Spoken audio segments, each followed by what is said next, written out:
Birth control के तरह तरह के तरीके उपलब्ध हैं, लेकिन ज़्यादातर लोग कंडोम और दवा का ही सबसे ज़्यादा इस्तेमाल करते हैं। हालांकि कई ऐसे भी लोग हैं जो प्रेगनेंसी नहीं चाहते हैं, लेकिन इसके बावजूद वो किसी भी तरह का प्रोटेक्शन यूज़ नहीं करते हैं। कुछ महिलाएं बर्थ कंट्रोल पिल्स के साइड इफेक्ट्स के चलते इसे लेने से कतराती हैं। पूरी दुनिया में इस तरह की प्रेगनेंसी की संख्या ज़्यादा है जो कि बिना किसी प्लानिंग के हो जाती हैं।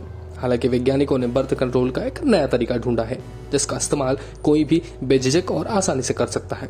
खास बात यह है कि इस कॉन्सेप्टिव और वैज्ञानिक मोनोक्लोनिकल एंटीबॉडी से बना रहे हैं। वैज्ञानिकों का दावा है कि ये गर्भ निरोधक महिलाओं को हार्मोन्स में किसी तरह का बदलाव किए बिना बेहतर तरीके से काम करेगा। मोनोक्लोनल एंटीबॉडी इम्यून सिस्टम के जरिए स्पर्म पर ठीक उसी तरह से हमला करती है जैसे किसी वायरस पर। ये स्पर्म को एक से मिलने से पहले ही अपना शिकार बना लेती हैं। ईबीओ मेडिसिन पत्रिका में इस कॉन्सेप्टिव मेथड के बारे में विस्तार से बताया गया है।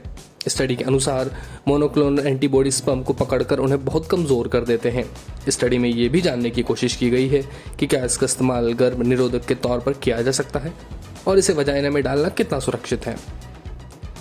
मोनोक्लोनल एंटीबॉडी को कोविड-19 के इलाज में भी इस्तेमाल किया जा रहा है। स्टडी के लेखक एंडरसन के अनुसार एंटीबॉडी स्पर्म को बांध कर रखने में काफ़ी कारगर पाई गई हैं। एंडरसन का कहना है कि ये कॉन्सेप्टिव एक पतली झिल्ली की तरह होगी जो बिना किसी प्रिस्क्रिप्शंस के मेडिकल स्टोर पर खरीदी जा सकेगी। ये पूरे 24 घंटे तक अपना काम करेगी। एंडरसन ने कहा, मुझे लगता है ये उन महिलाओं में ज़्यादा लोकप्रिय होने वाला है जो कभी कभी इंटरकोर्स करती हैं। ऐसी महिलाएं उन दवाओं के इस्तेमाल से बचती हैं जिसका असर हार्मोन्स पर लंबे समय तक पड़ता है।